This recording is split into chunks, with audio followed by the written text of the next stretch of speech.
Continuamos en Buenos Días RD, como anunciáramos hace un momentico, en escena el doctor Sánchez Cárdenas, quien es parte de este espacio, ya es un miembro más de este staff.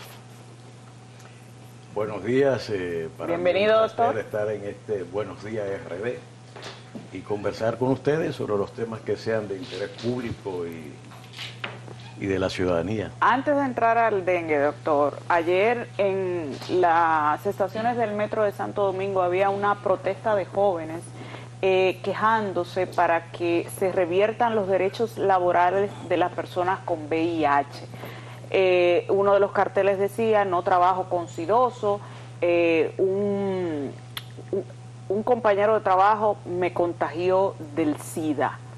¿Es posible usted estando con una persona trabajando que se contagie del VIH? No, eso es imposible. Hay que buscar otra explicación a eso. El SIDA es un contagio por relaciones íntimas o transfusión sanguínea. Exacto. No hay otra. Entonces, esos son escarceos que son verdaderamente inaceptables y que entran dentro de tendencias cuestionables en ese sentido. Doctor, el dengue, el día de ayer, bueno, hace días ya que se están levantando voces de alerta. Primero la presidenta de la Sociedad de Infectología decía que el dengue estaba fuera de control. Ahora es el Colegio Médico Dominicano quien dice que la situación está bastante difícil y que puede complicarse. ¿Qué ha faltado? ¿Por qué el Ministerio de Salud Pública a estas alturas no tiene por lo menos una campaña de prevención? Bueno, nosotros habíamos denunciado esto desde principios de año.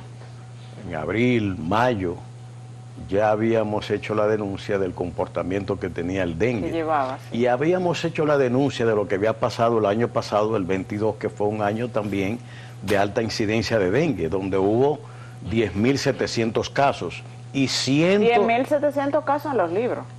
Bueno, lo que reporta el boletín epidemiológico, exacto, sí, que es lo que ellos yo reportan. Porque hay un cuestionamiento sobre las estadísticas, sí, de un subregistro.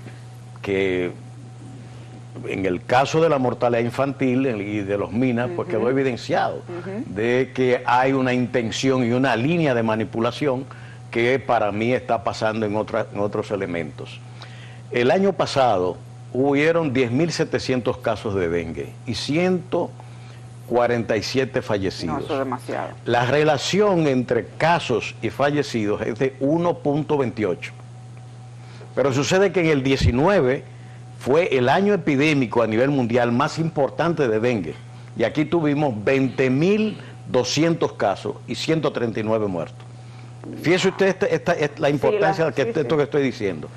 20.000 casos, 139, 10.700 casos y 142 muertos. No, pero eso no. De manera que con la mitad de los casos el año pasado murió más gente, más del doble de la gente que proporcionalmente que en el 19, donde tuvimos 20.200 casos. ¿A qué atribuíamos eso? Caída de la calidad de la atención sanitaria, que veníamos denunciando, la falta de medicamentos, falta de atención de insumos, eso estaba denunciado. Ahora estamos en una continuidad que, si usted ve la nota que dan las autoridades, quieren atribuir a el año de la niña las razones, pero ellos emitieron en mayo una alerta epidemiológica. Estamos en septiembre.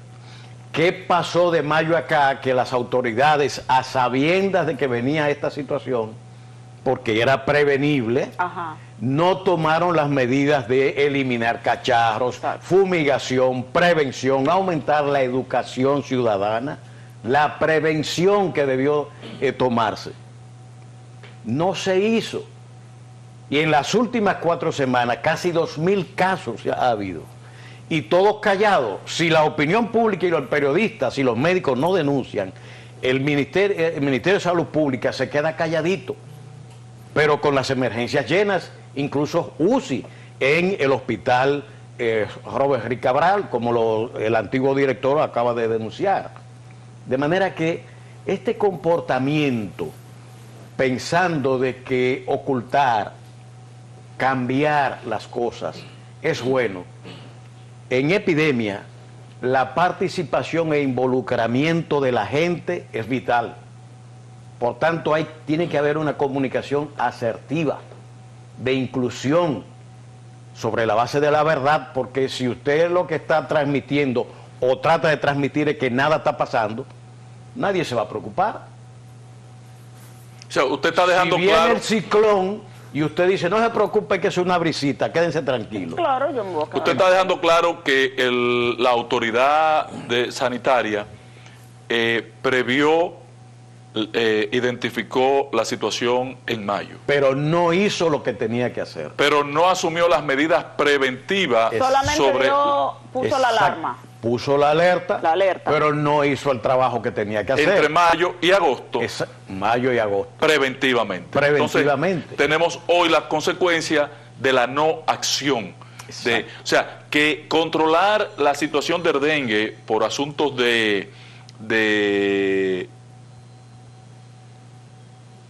número de casos quizás no es posible, pero sí en la reducción de las muertes. ¿Es posible, doctor? Sí, claro. Con las medidas preventivas que se toman en agosto. Con las medidas preventivas se reduce el número de casos. El número de casos, porque si usted no tiene cacharros, si la gente limpia sus casas, porque en una tapita de cerveza se crían mosquitos. Sí. Sol, agua, usted tiene ahí los componentes adecuados. Ahora sí, hay una limpieza de las calles, y esto es una intervención que implica otras autoridades y otros organismos. El ayuntamiento. Como el ayuntamiento en la recogida de basura, pero ya sabemos en los barrios lo que está pasando. De manera que esa combinación de déficit en la recogida de basura, de déficit en la inclusión para que el ciudadano tome las medidas preventivas, el cloro untado, tanque tapado, el recoger los cacharros de la casa donde se acumule un pocito de agua para que no se multipliquen los mosquitos, esa es una actividad permanente que hay que tener. Y eso es una responsabilidad de las direcciones provinciales y de salud y de área. Pero tiene que tener liderazgo. Tienen que salir a la calle, tienen que crear el ambiente propicio para que la gente se integre a esa campaña preventiva. Eso es fundamental. Pero doctor, ¿cómo darse cuenta, por ejemplo, una madre, porque la mayoría de los afectados también son niños, una madre que su hijo, por ejemplo, tiene dengue, ¿qué recomendación darle al momento de que el niño tenga ya 2 días con fiebre? ¿Qué se le puede dar al niño? Porque a veces nosotras mismas eso de la garganta y hasta antibióticos se le dan a los niños. Mire, es que la recomendación es que ante la presencia de síntomas o signos, como el estado febril, ese que se señala para el dengue, acudir al médico, sobre todo con los niños, que son más susceptibles. Hay que ir al pediatra, hay que ir al centro de salud con fines de que se le dé el diagnóstico preciso de lo que tiene el niño, porque hay distintas afecciones febriles. Ahora, cuando usted ve que estamos en un ambiente epidémico, de brote, y aparece un estado febril en un niño que estaba normal, piense en dengue. Y acuda al centro médico para que se le preste la atención. Ya la atención clínica corre por parte del Servicio Nacional de Salud o las clínicas privadas, y es una atención personalizada.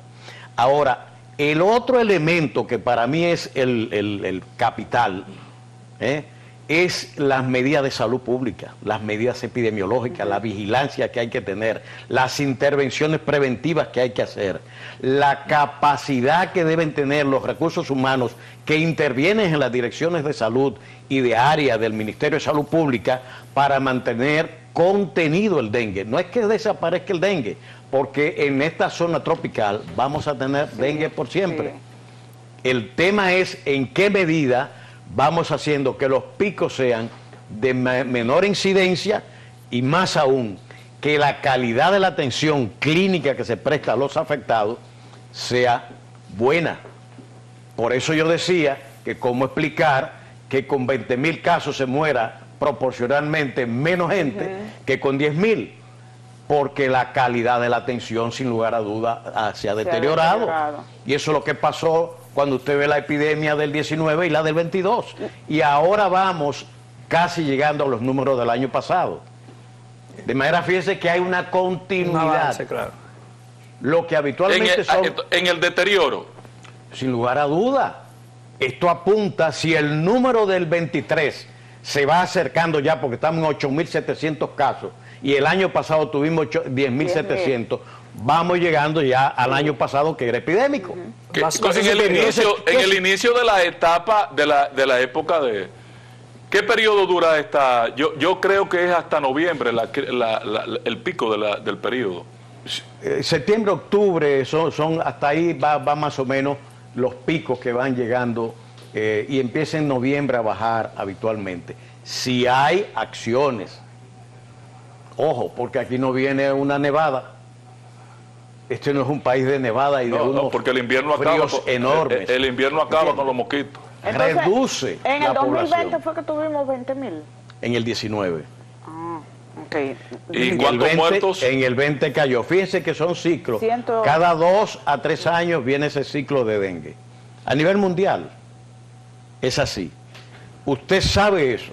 Si usted tiene el 20 un ciclo epidémico, entonces en el 19, el 20, fíjese, usted va a ver la estadística, cómo cayó. 21 se mantiene en silencio, pero en el 22 vuelve y sube. Y ahora, como las medidas preventivas han sido tan malas desde el año pasado, y la atención, la calidad de la atención permitió tantos muertos por dengue, ahora vamos con muchos casos, aunque el ministerio está reportando menos muertes. Que hay que ver cuántos son los muertos, porque el Colegio Médico habla de unos números y el boletín 32 de Salud Pública, que debieran avanzar más con los boletines, porque uno se queda esperando, pero hay toda esta semana de atraso que hay. ¿Entiende? Y estamos ya en septiembre y ellos están en el boletín publicado. Doctor, la huelga, número 33. ¿La huelga de los médicos es justificada? Mire, yo decía en una rueda de prensa... detenerla para atender los casos de dengue. Yo aplaudo esa medida del Colegio Médico. Lo que yo digo es que en el caso del Colegio Médico, que ha estado haciendo reclamos permanentes, y en una lucha contra las ARS, etcétera, etcétera, y contra el gobierno, ha habido llamados a diálogos, van a la mesa del diálogo, acuerdan cosas, vuelven a la mesa del diálogo y las soluciones no llegan. Y pongo 2 ejemplos. Ustedes recuerdan la huelga en el Salvador Gautier.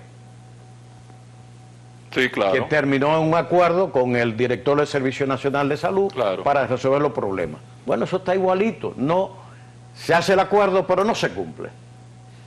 Igualito. Ahora se paralizó, hubo un acuerdo en Moscoso Puello que iba a haber otra huelga también. ¿Por qué? Por falta de insumos y una serie de condiciones para la operación del centro médico. De manera que pero en los reclamos mucho diálogo, sin ofrecer las soluciones que se prometen, va a mantener activo el conflicto. Y lo que estamos mirando es eso, que el conflicto con el Colegio Médico se mantiene activo porque no hay cumplimiento de los acuerdos. Sí, y cosas que yo no le entiendo ni le veo pie ni cabeza, porque una unificación de la tarifa para pagos, un tema como la eliminación del código de que el médico tenga que estar certificado por una ARS para poder recetar o estar dentro del plan, que no tiene sentido que eso no se pueda implementar administrativamente. Corríjame, doctor. Pero es más grave. La ley 8701 es la que rige el pago y financiamiento de la salud. ¿Dónde está esa ley? Va a tener un año en el Congreso. Sí. Ellos la llevaron para la modificación. ¿Cuáles son las modificaciones que el gobierno ha propuesto para esa ley? Para corregir, porque los acuerdos con el Colegio Médico tienen que ser una parte llevada a la ley y la otra los reglamentos establecidos y resoluciones del Consejo. Pero ¿qué dice el gobierno? ¿Qué es lo que plantea con la ley 8701 que la tienen en el Congreso? y no dice nada. Y entonces los médicos peleando con temas que tienen que ver con la ley. Y el gobierno no dice nada. Entonces está dejando el conflicto latente, reiterativo, y cada cierto tiempo estamos viendo esta inestabilidad en el sistema de salud. Eso sencillamente es inexplicable.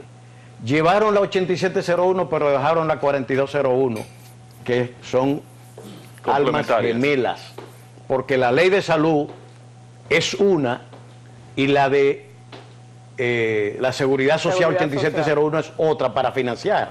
Pero aquí es que se marcan las pautas. Y se entiende perfectamente. Entonces tienen que llevarse paralelamente la modificación. El gobierno no plantea, ni dice, ni habla. Convoca el diálogo nacional en el CES y eso terminó en nada, en casi todas las mesas. No, ahí se burlaron. Fue un recurso político. Y yo lo advertí, que eso era meter a la oposición en un corralito. Sí, exacto. Y se dejaron meter para finalmente no resolver nada. Usted hablaba de seguridad social. Al margen de la seguridad social, el presidente de la República es su competencia, claro está otorgando una serie, nunca había visto en mi vida tantas pensiones solidarias. Y a gente que está bien de salud, a gente que es que se la están dando a los compañeritos, es que esas pensiones solidarias la están convirtiendo en las botellas. Bueno, habría que ver, yo no soy especialista de esa área ni... No, pues afírmelo, dígale que dije yo. Habría que ver más, pero evidentemente que es notable de que es un número de pensiones exageradas. Las malas lenguas o las buenas lenguas comentan de que efectivamente se está beneficiando a compañeritos del partido. No se ha podido resolver con los compañeros en nombramientos en el gobierno por la burocracia que implica nombrarlos en el la nómina pública gobierno. ha aumentado. Incluso También. hay audios donde gente dice, tráeme la cédula de fulano que lo vamos a conseguir una pensión solidaria. No, pero es que por dirigente del PRM. Los números hablan por sí solos, Jorge. Pero eso carga mucho al Estado. ¿Tú sabes cuánto? Una botella por siempre. Señores, ¿ustedes saben cuánto se gastó en el primer semestre de este año en pensiones? Casi 30.000 millones de pesos. Así es. Mientras que en obras públicas, para la inversión pública, solo 13.000 millones. Bueno, ahí usted tiene... y esto es una repetición casi histórica de ese partido. La inversión de capital se cae. Total. Y eso está dicho y hecho. Sí, eso es. Y el gasto aumenta desproporcionalmente. 30.000 millones, Ángel. Prácticamente el endeudamiento aumentando. De manera que vamos llevando al país a un callejón sin salida. Entonces, ahora está planteado el tema ya de a futuro, qué va a pasar con este endeudamiento y los compromisos de deuda que tenemos en un ambiente internacional no muy favorable. Europa está en recesión franca y Estados Unidos pues con problemas de inflación todavía que se están planteando. Y aquí la economía creciendo. De manera que y aquí continúa igual. La gente está al grito con el tema de los precios. Ay, no me diga nada, doctor. Pero es una situación en la cual yo siempre digo que este gobierno es especialista en publicidad y propaganda. Ellos crean unas nubes de propaganda tal, manejando la percepción pública, que al chocar con la realidad de la gente, usted ve los escándalos permanentes que van surgiendo y andan buscando ponerle parches propagandísticos, tratando de decir que esto está bien cuando se sabe que no está bien. Decir que alto costo está bien cuando no lo está y la gente al grito, ¿cómo es posible? Decir que ahora tienen más alimento y más barato, que se come más carne cuando la gente sabe que no es así. Es sencillamente propaganda, tratar de crear por la vía de la publicidad una percepción totalmente falsa. Y eso termina afectando la credibilidad de los gobiernos. Y yo creo que este gobierno se está enfrentando precisamente en este momento a eso, aparte de lo que son las promesas incumplidas. En salud, en el plan de gobierno lo pueden buscar, ellos plantearon que iban a llevar a 4% la inversión en salud para equipararla a Centroamérica, a la región. A la región. y se ha quedado exactamente igual a como estaba. No hay cambio. Que iban a ser 4 ciudades sanitarias, no han hecho ni una. Que iban a montar un sistema de atención comunitaria de salud, y lo que han hecho es montar un sistema de operativos médicos al que llaman Ruta de la Salud, que incluyen marchas en los pueblos y van rodando como caravana en los pueblos con estos operativos médicos supuestamente preventivos. La prevención es una estructura que no se ha tocado aquí profundamente porque no se ha avanzado en atención primaria, no se ha modificado la tasa de inversión en el primer nivel de atención, que es fundamental, y tampoco han hecho nada ni hablan de las redes integrales de salud, doctor, que son los problemas estructurales aquí. Doctor, se nos agota el tiempo, la verdad que con usted, y no hemos tocado la parte política del proyecto suyo en la capital. Yo prefiero hablar de la alianza, del terremoto, de la alianza para el rescate de República Dominicana. Incluyendo el sector salud, que hay que rescatar. Incluyendo el sector salud, pero claro que sí, ese es uno que está de emergencia. ¿Cómo? ¿Entiendes? Que hay que, por todos los lados, los gritos ciudadanos en todas partes, vaya a un hospital para que usted vea que no hay de nada. ¿Cómo va? Es lo que están dando es receta para que la gente compre. Alto costo, la gente está quejándose. El 911 usted lo siente. No si la gente ya sabe que tiene que resolver. Pero me habían dicho que estaba en recuperación el 911, pero de todas maneras, doctor, tenemos que sentarnos de nuevo en este escenario para hacer una evaluacioncita del escenario político, porque usted tiene una tarea política también, contrastar lo anterior con el presente, mucho más en el sector salud, donde ustedes tienen mucho que exhibir, porque usted es un ministro histórico. Muchas gracias. Gracias, doctor. Para María de los Ángeles, para Jorge Minaya y para mí en particular, un gran placer tenerle en este escenario y haber compartido también con todo nuestro público. Muy buenos días. Bendiciones para todos.